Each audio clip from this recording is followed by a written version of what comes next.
듣기만 하여도 통찰력이 키워진다. 미즈노의 대표적인 경제뉴스 통키뉴스가 시즌2로 돌아왔습니다. 오늘부터 다시금 주식 투자의 통찰력을 키워주는 경제뉴스를 중심으로 새롭게 시작합니다.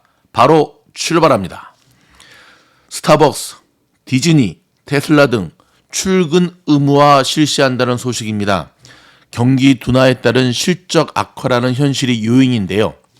자, 코로나 팬데믹 이후에 새로운 근무 형태로 자리 잡았던 자택근무가 존폐 위기에 몰렸다는 소식입니다. 호실적에 구인난까지 겹치면서 자택근무를 도입했던 기업들이 실적 악화에 경기 침체 우려로 몸집 줄이기에 나서면서 사무실 복귀에 속속 나서고 있습니다. 자택근무에 익숙해진 직원들의 반발에 기업들은 자택근무와 사무실 근무를 혼합한 일명 하이브리드 근무로 대체하는가 하면 아예 출근 지침에 불응하면 해고하겠다는 경고까지 불사하는 기업도 나오고 있어 자택근무의 위상이 흔들리고 있습니다. 지금까지는 직원들에게 좀 밀리는 모양새였는데요. 이제는 경기 리세션, 경기 침체가 다가오면서 기업들이 누구 봐줄 형편이 아닌 것으로 보여집니다. 스타벅스의 CEO 하워드 슐츠 또한 지난 11일 본사 직원들에게 보낸 메모에서 오는 30일부터 통근거리에 있는 직원들은 일주일에 3일 이상씩 사무실로 출근해 근무하라라고 하는 방침을 내렸습니다. 통근 가능 거리에 대한 명확한 기준을 제시하지는 않았지만 이번 달 30일부터 매주 화요일과 수요일 그리고 각 팀에서 결정한 다른 요일 등 총 3일을 시애틀 본사로 출근해야 한다는 사실을 분명히 했습니다. 스타벅스 슐츠 CEO는 출근 지침이 상호 연결을 재건하고 팀과 노력을 통합시키기 위한 것이라고 강조했습니다. 스벅 이외에도 재택근무를 폐지하고 사무실 복귀 조치에 나서는 기업들이 줄을 잇고 있는데요. 지난 10일에는 밥 아이거 디즈니 CEO가 자택근무를 해제하고 직원들의 일주일에 4일 사무실에 나와 일할 것을 주문했습니다. 아이거 CEO는 직원들이 사무실에 있을 때, 함께 있을 때 더 나은 창의력과 팀워크로 이어진다며 사무실 복귀 이유를 말했는데요. 팬데믹 기간 여러 차례 사무실 복귀 계획을 내놨던 애플 또한 주 3일 사무실 출근을 의무화했습니다. 팬데믹 당시에 빠르게 재택근무로 전환했던 스냅도 사무실 복귀를 선언하며 일주일에 최소 4일 사무실 복귀를 공표했습니다. 일론 머스크 테슬라 CEO는 한 발 더 나갔죠. 지난 6월 테슬라 직원들에게 주당 최소 40시간은 사무실에서 일해야 한다며 사무실에 안 나올 생각이면 회사를 떠나야 할 것이라고 말했습니다. 트위터도 일론 머스크가 인수한 뒤에 주 40시간 사무실 근무로 전환했습니다.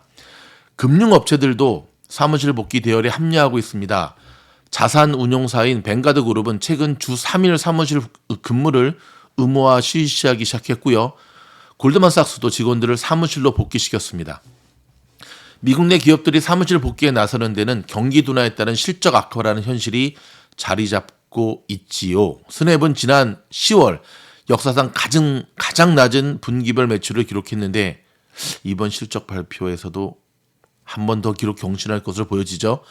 디즈니도 경영 실적 부진과 40%에 달하는 주가 폭락 사태를 겪은 것이 자택근무 폐지로 이어졌습니다. 대기업을 중심으로 자택근무 폐지 조치에도 불구하고 자택근무의 혜택을 맛본 미국 직장인들의 선호도가 높다 보니 자택과 사무실 근무를 혼합한 일명 하이브리드 근무라는 절충안을 내놓고 있는 움직임도 활발합니다. 사무실 의무 복귀로 자칫 직원 이탈로 인한 업무 공백을 피하기 위한 일종의 양자 합의의 중간 전략으로 보여지는데요. 갤럽 조사에 따르면 미국에서 하이브리드 근무를 하고 있는 직장인은 2019년 32%에서 지난해 7월 49%로 늘어난 것으로 일정 코로나 사태를 거치면서 대세로 자리매김을 하고 있습니다. 다음 소식입니다. 사기 혐의로 이 누군지 아시죠? FTX의 뱅크먼 수십억 불을 훔치지 않았다라고 주장하고 있다는 소식인데요.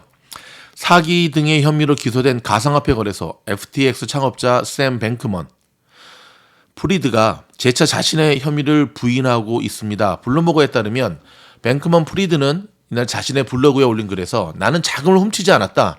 수십억 달러를 빼돌리지도 않았다고 주장했습니다.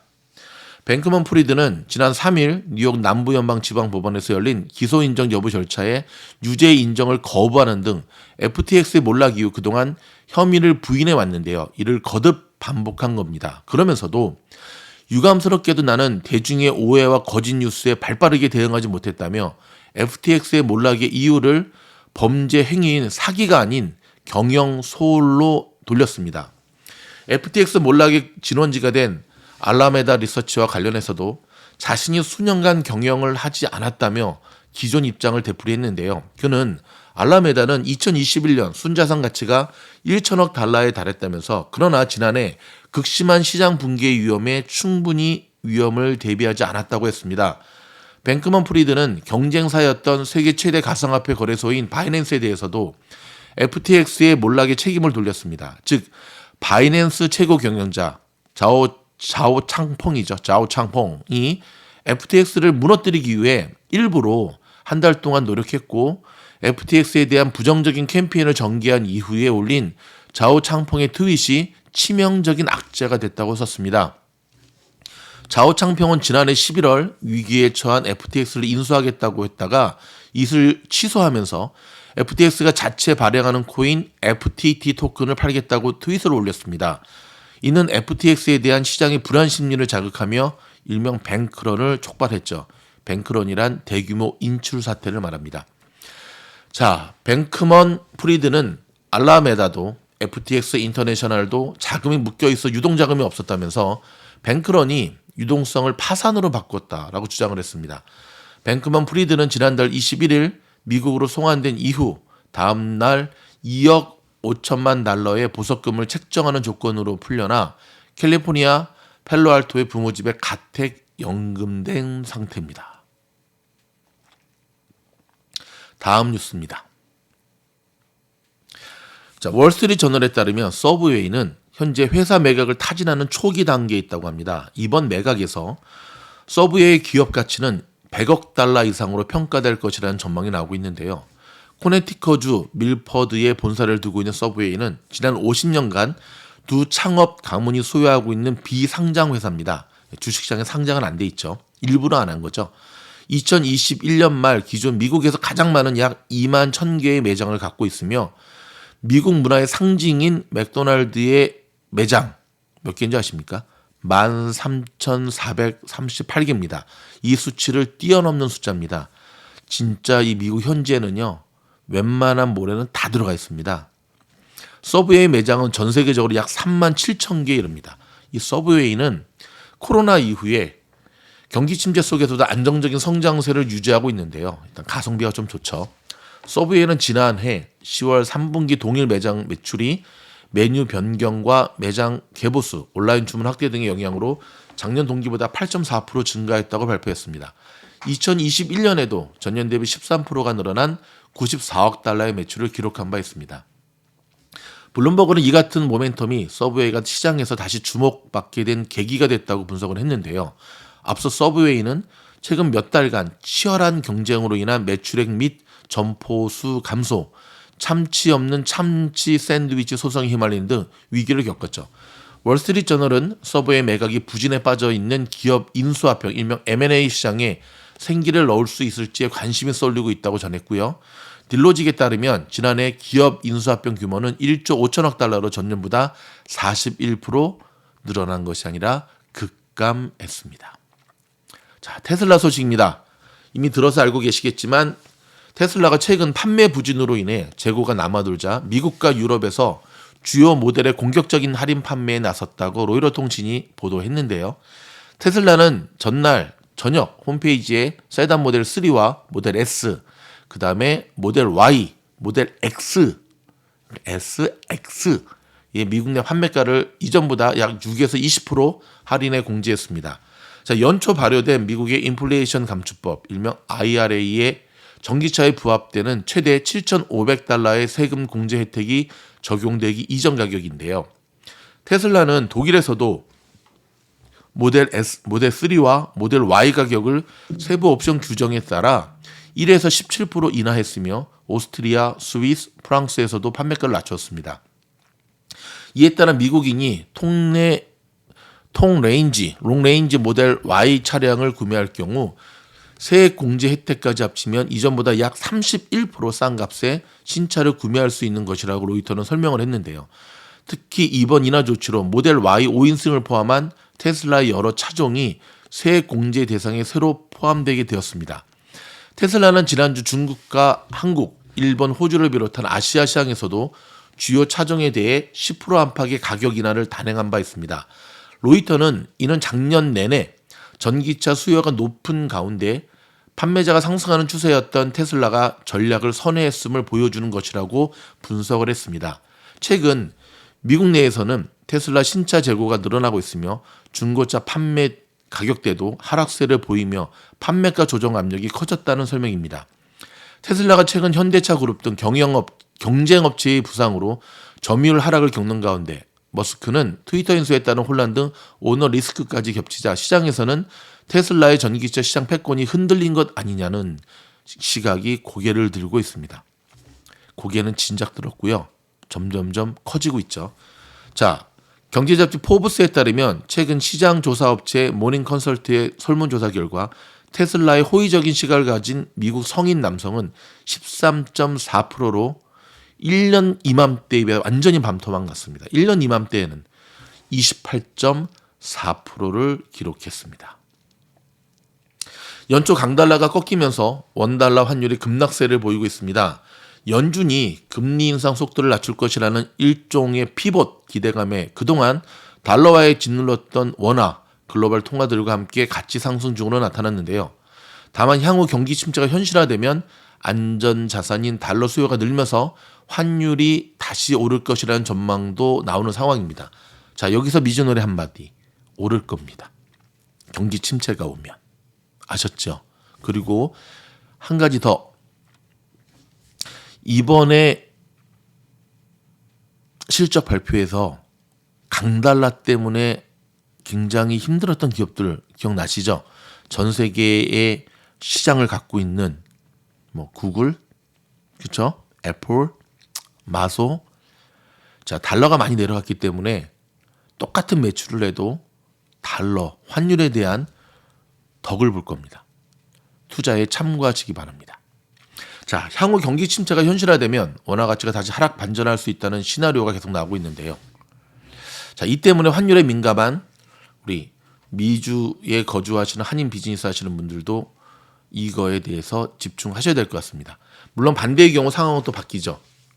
일단 어제 발표된 은행주들의 실적 발표 이후에 시장이 올랐다는 것 참고하시면서 투자에 좀 더 깊이 들여다보셔야 될 것 같습니다.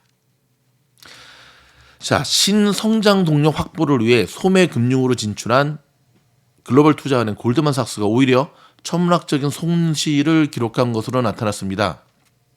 신성장 동력 확보를 위해 소매금융으로 진출한지도 몰랐네요. 월스트리트저널은 13일 골드만삭스가 개인 대출과 일반 은행 서비스를 제공하는 플랫폼 마커스에서 2020년 이후에만 약 30억 달러, 한국 돈으로 3조 7천억 원의 손실을 기록했다고 보도했습니다. 마커스는 골드만삭스가 소매금융 시장에서의 역량 강화를 위해 2016년 출범시킨 인터넷 개인 대출 플랫폼입니다.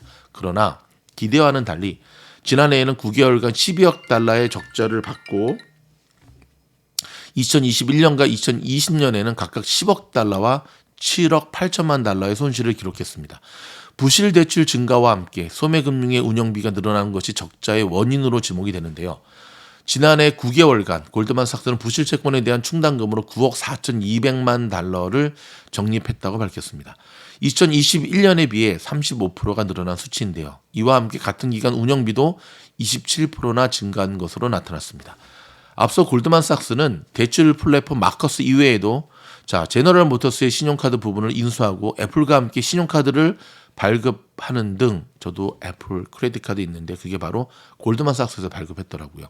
소매금융 시장 역량 강화를 위한 공을 들였는데요. 골드만삭스는 신용카드업 이외에도 유통기업 월마트 등과 소기업을 상대로 한 대출업, 저가항공사 제트블루와 슈가비 대출 사업에도 진출했습니다. 그러나 소매금융을 통해 수익을 거두지 못하면서 골드만삭스 내부에서도 비판의 목소리가 더 커질 것으로 보여집니다. 골드만삭스가 소매금융 역량을 강화해 나선 시점부터 일부 경영진과 투자자들은 일반 은행 서비스에 수조 원대의 자금을 투입했다는 계획에 회의적인 시각을 보였습니다. 글로벌 투자 회사잖아요, 골드만삭스. 제대로 잘 안 되고 있다 보니까는 일명 골목상권 들어오듯이 이런 소매금융에 진출했는데 역시 잘하는 거 해야죠. 여러분, 비단 골드만삭스의 문제는 아닌 것 같습니다. 경기가 어렵고 힘들 때는 문어발식의 확장은 죽음을 자초합니다. 자기가 잘하는 분야를 차별화되고 경쟁력 있게 좀 깊게 들여다보고 파는 것 굉장히 중요한 일입니다.